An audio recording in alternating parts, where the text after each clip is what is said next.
I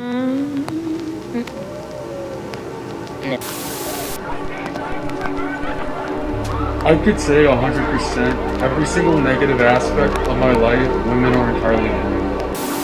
Coffee that you will long for later on, to make the peanut blender will be.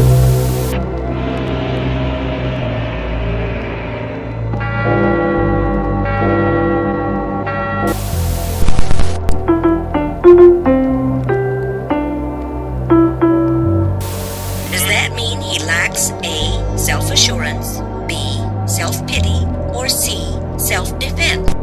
I'd like to teach the viewers a few new words.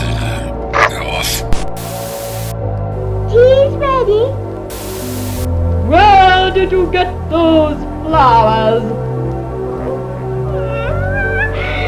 Hoppity told me to do it. With the heartfelt song, a praise-filled shout. Blooper.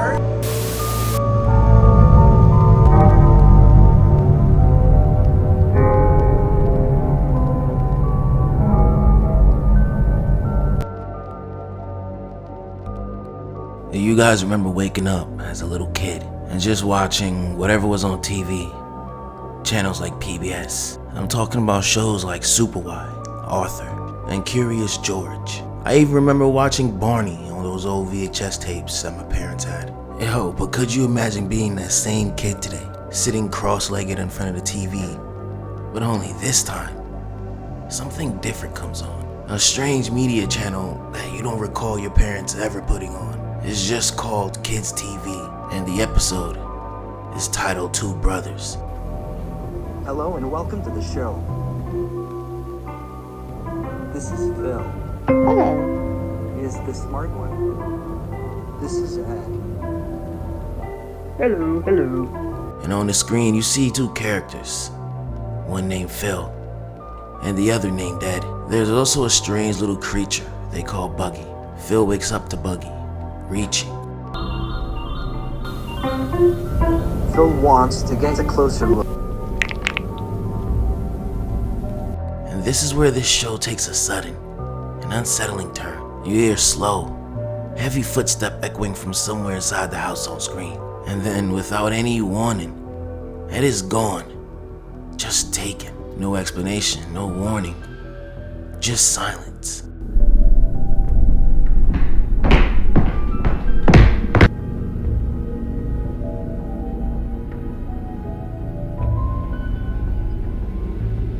Phil decides to search for Ed, determined to find his missing friend. He steps cautiously into the old house, with the door creaking open like it hadn't been touched in years. But what greets him inside isn't safety.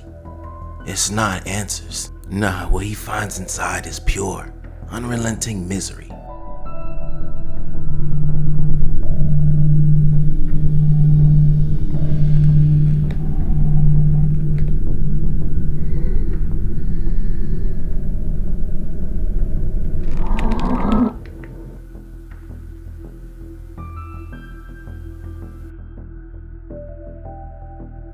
In this episode, a man appears on screen and introduces himself directly to the viewer, before slowly beginning to reveal all the twisted and unsettling faces that he can make. I am the phony face man.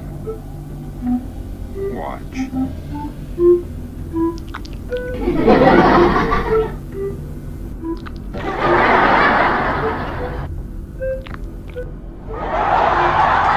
The audience is loving every second of it. Like they're laughing, clapping.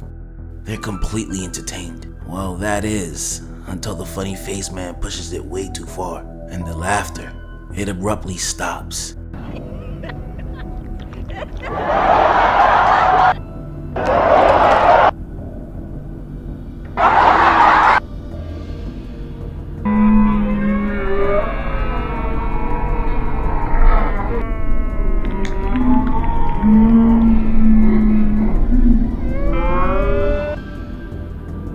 See, what makes this episode truly unsettling is the visible pain on the man's expression.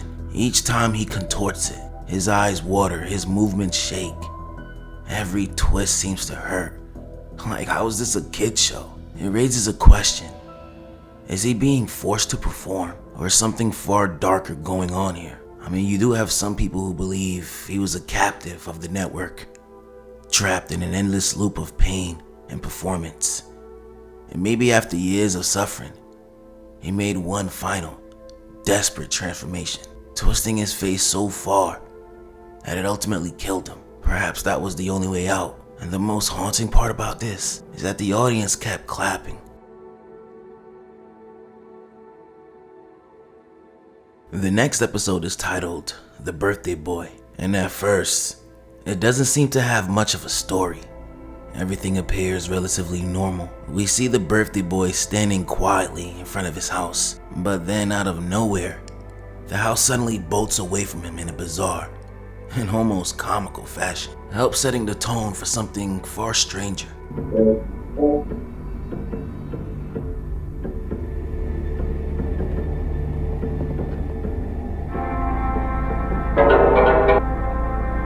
Shortly after, the tape begins to glitch, and it suddenly feels like a different piece of footage has been recorded over the original episode. And for those unfamiliar with how VHS tapes work, you could easily tape over existing content, erasing whatever was there before.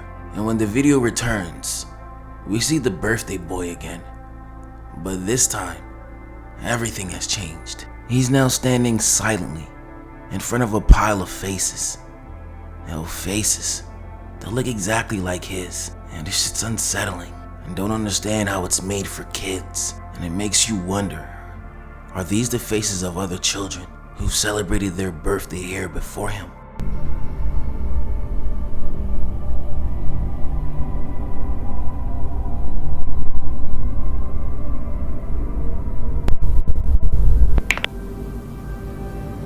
There's something even more disturbing about these videos, beyond the creepy content itself. In every single episode, a faint piece of text flashes on screen that reads, "Watch." It's barely noticeable, but it's shit's there, almost like a subliminal message meant to keep kids glued to the screen, no matter how unsettling things became. It reminds me a lot of the dark side of YouTube Kids. If you guys don't know, that platform has a history of people uploading bizarre, disturbing videos disguised as innocent cartoons. One moment you're watching Super Y, and the next, autoplay serves up something made by people with seriously twisted intentions. And because kids don't fully understand that shit, they just keep watching homemade cartoons made by some weirdo, showing their favorite cartoon character, telling them to burn down the house or to kill their parents.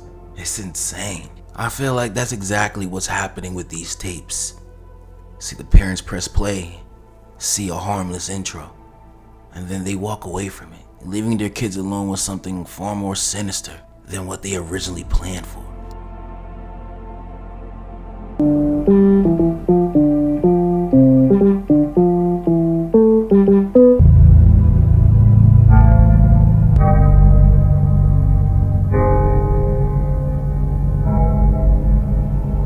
Mr. Teeth turns slowly to face the viewer and speaks in a calm, unsettling voice. Be like him. Perfect teeth, perfect skin. Look how happy he is. Why aren't you happy? Then, without warning, his entire face peels off, revealing nothing but a grinning skull beneath.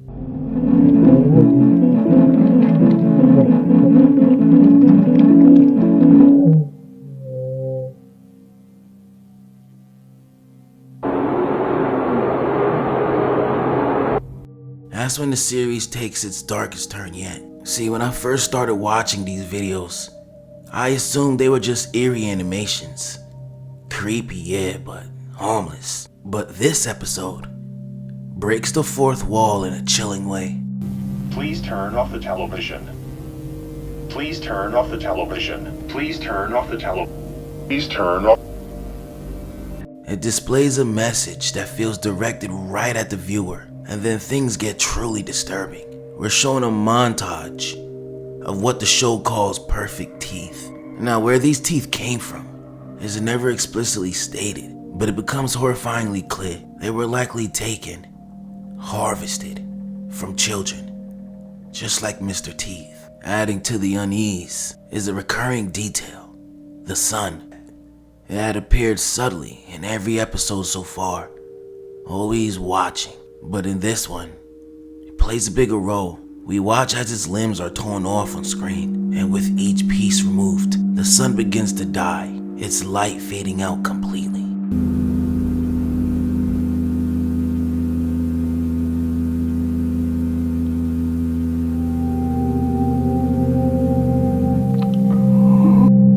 This is a disturbing kid show.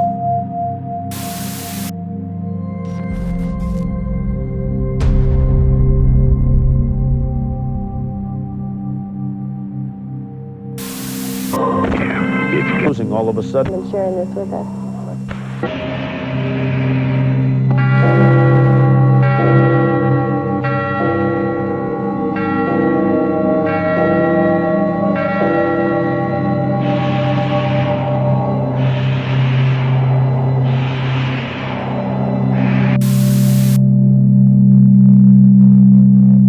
In this one, it's not even a typical kids' TV episode.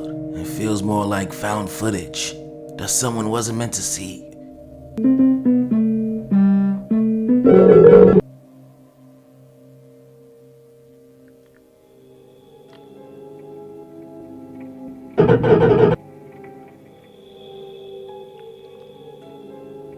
See, we're shown a fleshy, twitching blob-like creature standing in a corner, its limbs moving erratically. Around it are scattered, bloody body parts. It repeats. Bad worms are punished. The sky has a face. Watch. It's now clear the sun is behind everything. The network, the shows, all of it. The same blob appears again here. The one that killed Phil and Ed in the very first episode.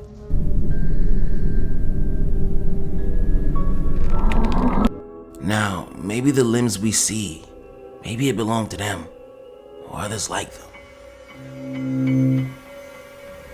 Hello, look at the pumpkin pal. Then we're introduced to a show called Pumpkin Pal Phone, a twisted parody of those old call-in kid shows where you could ask a character anything. Hello? Shows in the 90s did something very similar. Call to subscribe, a call to get updates, but I only vaguely remember them. All that could be dug up was a single image that couldn't even trace, but here it's clear. Kids were meant to call Pumpkin Pal. The questions would have been innocent, like what's your favorite color? Or can you help with my homework? But when the call finally comes in, something much worse happens. A slimy worm slithers out of the phone and burrows deep into Pumpkin Pal's chest. Like, what the fuck? Off screen, a shadowy figure directs him, forcing him to keep going. Hello?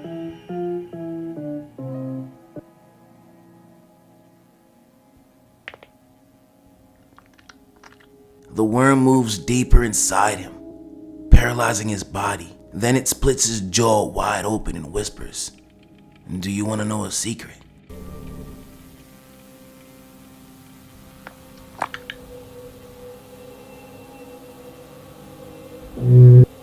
Come closer, closer. Now look down. Pumpkin Pal stares at the mutilated body lying before him.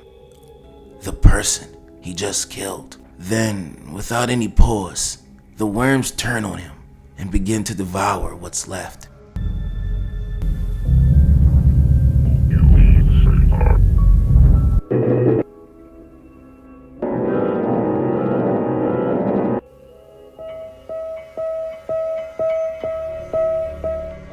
He wakes in a dark, rotting space, dragging himself across the filthy floor. There, he meets another character we've seen before.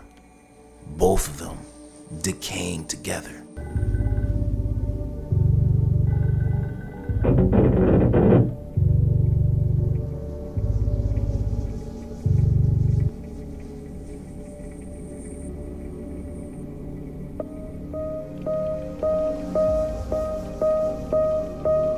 And the final shot, drunken pal is back in the studio, but his face is no longer his own. It's a rotting, mashed together version of what it once was. And behind him, the perfect teeth of Mr. Teeth is still grinning.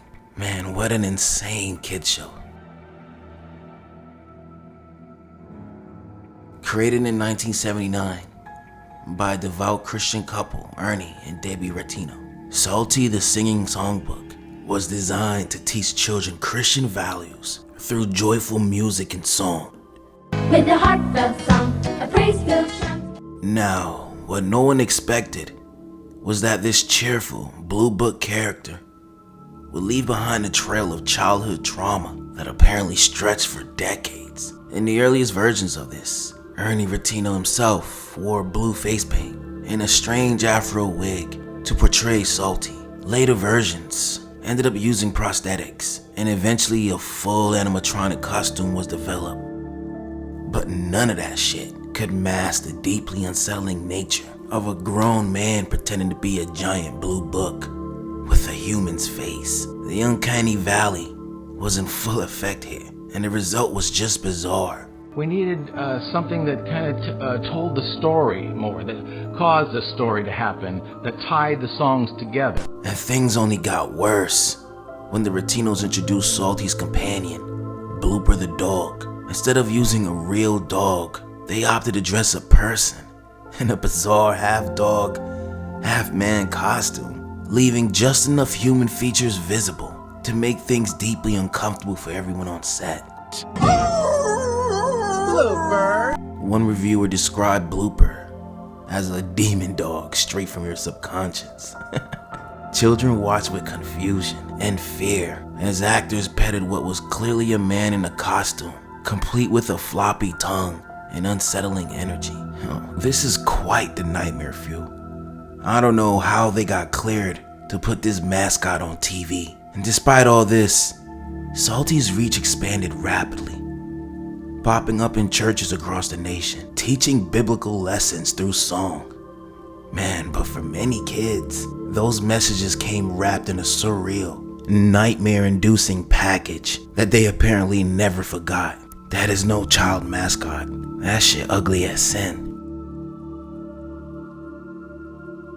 Mr. Nosybonk made his debut in the second series of the BBC's educational children's show, Jigsaw, in 1980, which is insane, by the way. I can't believe these were you guys' mascots back in the day. I know I would have been a miserable ass kid if these were my mascots instead of Ed and Eddie and Dexter. This program, aimed at 4 to 7-year-olds, was meant to teach basic reading and writing skills. Instead, it delivered lifelong nightmares through a character with a frozen white mask, a toothy grin, and an uncomfortably phallic nose. A childhood horror has returned. Played by mime artist Adriana Headley, Mr. Nosybonk wore a bizarre combination of formal evening wear, a black dinner suit, white gloves, and a fucking bow tie, paired awkwardly with wild, Einstein-like hair, and with that creepy, grinning mask. The character was intended to be lighthearted and educational. I don't know how, but of course came across more like a silent, stalking oddity. He'd pop out from behind trees or emerge from public toilets, all while the cheerful jingle, a hippo called Hubert, played in the background. Like, how was this for kids? The idea was for Nosybonk to help children form words through mimed activities, but most kids were too disturbed to focus on it.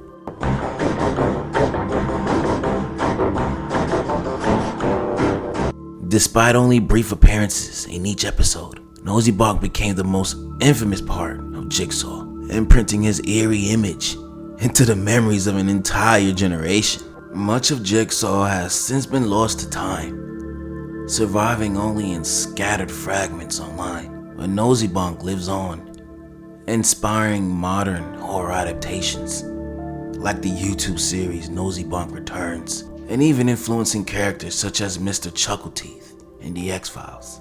This unsettling legacy proves that a lot of children's shows was scarier and creepier than anything meant for adults.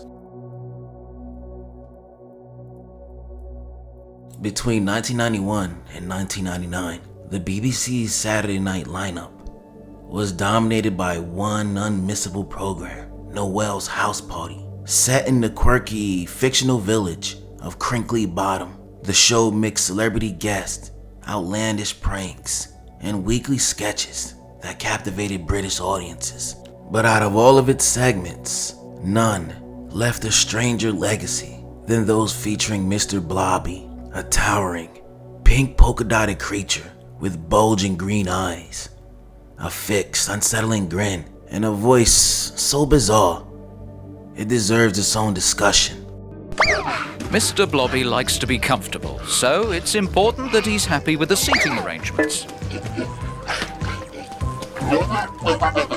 One of the most popular segments was Mr. Blobby Goes Shopping, and the idea seemed simple enough. Mr. Blobby would visit a supermarket, and chaos would inevitably follow. Now, what no one expected was just how unhinged this shit would get from the moment he entered.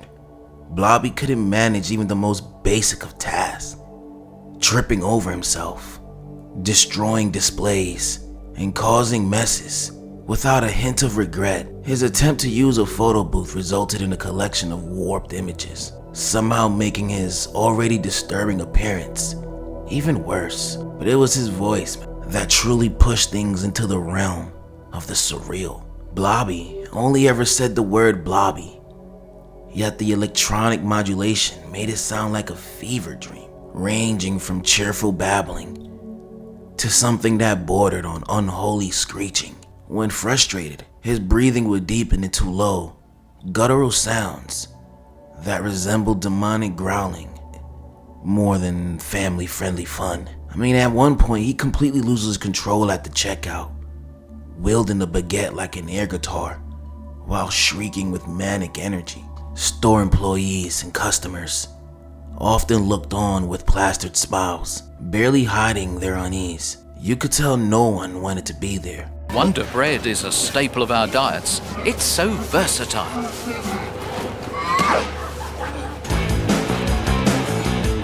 Watching a bizarre pink creature tear apart the place while they scrambled to keep up. Yet instead of reprimands or consequences, Mr. Blobby was bizarrely rewarded at the end of this shit for being the store's 1 millionth customer. A lot of people view this surreal celebration of destruction as sending a strange message that chaos was rewarded while order was ignored. You're our 1 millionth customer, and I have great pleasure in telling you that your shopping today is costing you nothing.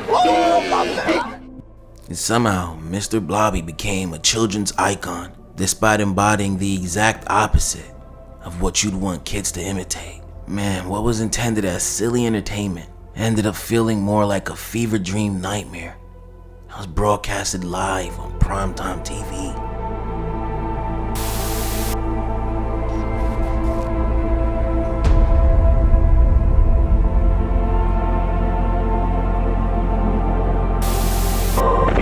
It's closing all of a sudden.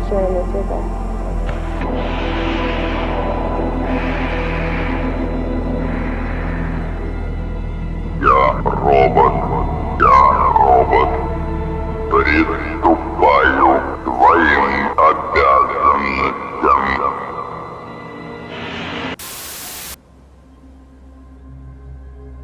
In 1999, HBO introduced Crashbox as an educational show aimed at grade schoolers. But in true HBO fashion, it didn't exactly play by the rules. One segment in particular, the Revolting Slob, pushed the boundaries of what could reasonably be called children's programming. Billed as a vocabulary lesson, the segment featured a grotesque puppet man, behaving in ways that were, well, revolting, hence the name.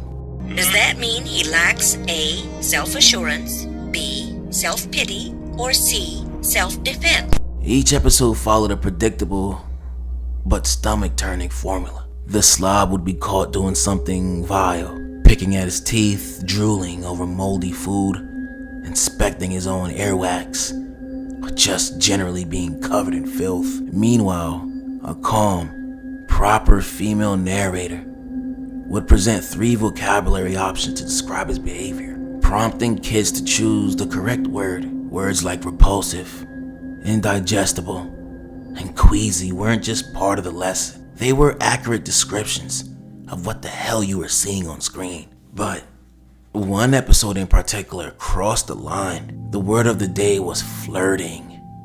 For a kid show, the slob began blowing sloppy kisses at the narrator, prompting her to ask if she was flouting, flirting, or floating. When flirting was revealed to be the correct choice, the segment took a dark turn. The slob's attitude shifted suddenly to aggression, and the narrator began explaining contradictory behavior, specifically the unsettling transition from flirtation to hostility. Not exactly a lesson suited for kids, in my opinion. Each segment ended the same way, with the slob literally exploding. Right after the narrator defined a word like detonate or explode, it would burst into pieces, into a mess of sound and visual chaos, followed by the tongue-in-cheek reassurance that no slobs were harmed in the making of this film. The parents tuning into HBO Family likely assumed that their children were watching harmless educational content.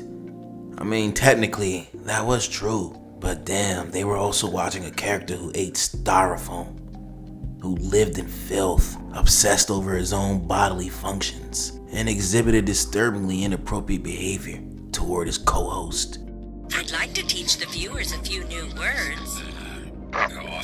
All those kids groups were too damn focused on SpongeBob and Family Guy back then, and let this one slide through. And yet, somehow, it got fans, it worked. The Revolting Slob gained a cult following. Years later, Reddit threads are full of now grown viewers, reminiscing with a mix of horror and fascination about the character. It may not have been a traditional education character, but it damn sure left an impression.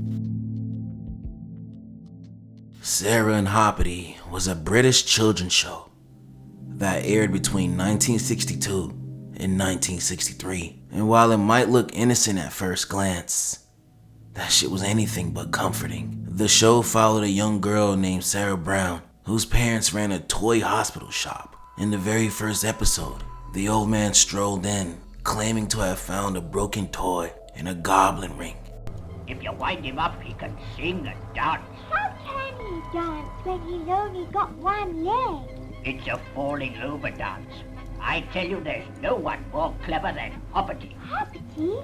He sold it to Sarah for 6 pence, whatever that was worth back then. And so began one of the strangest, eeriest puppet shows ever made for kids. So the toy, named Hoppity, only had one leg at first, causing him to fall over constantly in a weird, twitchy dance every time he got agitated. Sarah's father eventually fixed him up with a second leg, though one was shorter than the other, so the hopping continued. A mother gave him a painted face and hair, while an older woman named Miss Julie, who lived in the attic, sewed him a wardrobe. So far, I guess you can say it sounds charming in a quirky old-timey way. But then, Hoppity woke up. Instead of being a loyal toy friend, Hoppity was on demon time. He turned into a manipulative menace, whispering strange phrases like tilly tum, tiddly tee,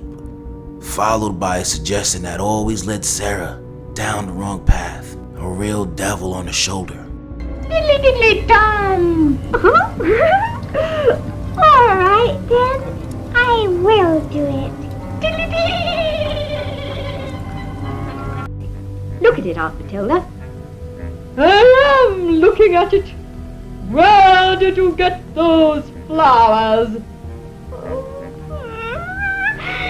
Hoppity told me to do it. When Sarah didn't want to eat her spinach and poached egg, Hoppity encouraged her to toss it away and just lie about it. Again and again, he pressured her into misbehaving and doing the wrong things. But when things did go wrong, only Sarah took the blame. The adults never believed her when she said Hoppity told her to do it. I mean, Hoppity's just a wooden toy, and wooden toys can't talk. The unsettling part wasn't just the gaslighting, but how helpless Sarah was. I mean, kids watched a girl manipulated by a creepy puppet, punished for things that she didn't fully understand, and was dismissed by every adult around her. Even the puppets themselves were nightmare fuel. I mean, their jerky, string-operated movements gave the illusion that they were moving on their own. One YouTube commenter famously recalled, "This show used to make me scream with terror. Can't remember why. It just did." Yeah, I could imagine this. It's not hard to guess why. Every episode followed the same disturbing pattern. And Sarah and Hoppity goading. Hoppity crashes through a frozen pond after acting out. And another, he dives into a fish tank at a pet shop. These weren't innocent accidents. They were chaotic stunts Hoppity pulled without consequences. Sarah always got the punishment, and he always got away. There was no moral payoff, no justice, and no character growth at all. Hoppity remained a mischievous, manipulative figure until the very end. It's no wonder so many kids found the show terrifying, because underneath his vintage charm was something much darker. A story where a child's reality was twisted and where the bad guy never paid the price. I feel like to be able to write a show like this has to have had come from personal experience. Now, I definitely remember this one, but just in case you're not familiar with Nickelodeon's bizarre puppet show, Mr. Meaty. I mean, a lot of you guys should be at least. If only to witness how unsettling children's TV can get. One episode in particular, Mooch Master P, stands out as the poster child for absurdity. It all begins, innocently enough. Josh brings a homemade meatball sub to work, but when his friend Parker begs for a bite, he doesn't stop until he's eaten almost the entire sandwich. And Josh is disgusted, accuses him of being a mooch, and that's where things take a truly weird turn. Parker? Oh. Don't be a moocher. Rather than being ashamed, Parker fully embraces his new moocher identity. He begins wandering the mall, stealing food from unsuspecting people. With increasingly manipulative schemes, he convinces a police officer that his donut might make him sluggish and vulnerable to crime. He persuades a woman to let him sample her burrito by suggesting it might contain cat or dog meat. I definitely remember this episode. With each successful con, Parker becomes bolder, and his appetite seemingly endless. But back at Mr. Meaty, Parker's hunger still rages. The man grabs a raw burger patty straight from the microwave and gulps it down without any hesitation. And yo, it's not just undercooked, it's infested with a tapeworm. And not just any tapeworm, but one that takes up permanent residence in Parker's gut and starts consuming everything he eats before he can even digest a bite.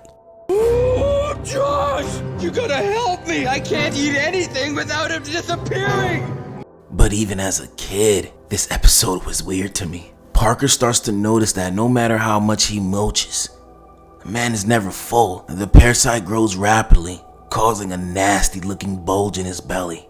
But things get worse when Parker opens his mouth, and viewers are treated to the truly disturbing sight of the tapeworm's head wriggling out of his throat. And his friend Josh decides there's only one solution. He decides fishing it out is the only way to help. Literally fishing it out.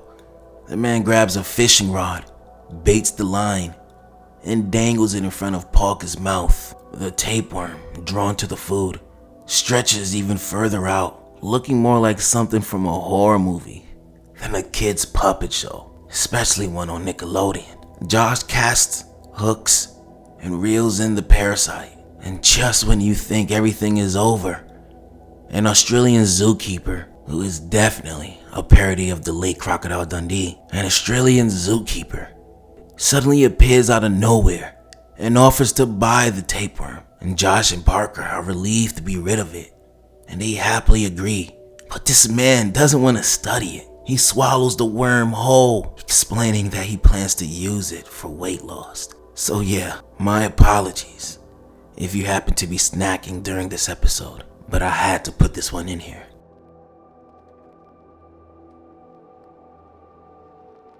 Another great show growing up, CatDog, from Nickelodeon, and it was never exactly normal. The show thrived on surreal gross outs, set in the grimy world of humanoid animals and weird social rules. But no episode pushed the boundaries of discomfort. Quite like Teeth for Two, which starts as a routine dental checkup, quickly spirals into one of the most disturbing segments in the series. Cat and Dog discover something bizarre, even for them, that their dental health is connected. Anything one of them does to their own teeth directly affects the other. And the catch? Cat is obsessive about oral hygiene, while Dog couldn't care less. As a result, Dog has a gleaming smile, while Cat's mouth is rotting from Dog's neglect. Naturally, Cat becomes frantic, begging Dog to take care of his teeth. But Dog, being a dog, isn't interested at all. What follows is a battle of dental sabotage. They try to one-up each other by inflicting damage on their own teeth, thinking it'll punish the other. Pipes are gnawed, teeth are smashed, and jaws are misused in some of the most stomach-churning ways imaginable. I mean, you can practically feel your own teeth ache just watching it. But the most unsettling part comes when Cat is desperate and deranged and tries to sneakily brush Dog's teeth while he sleeps. The scene drips with tension and pure unease. Something about the invasive, silent struggle under the flickering lights just sticks with you.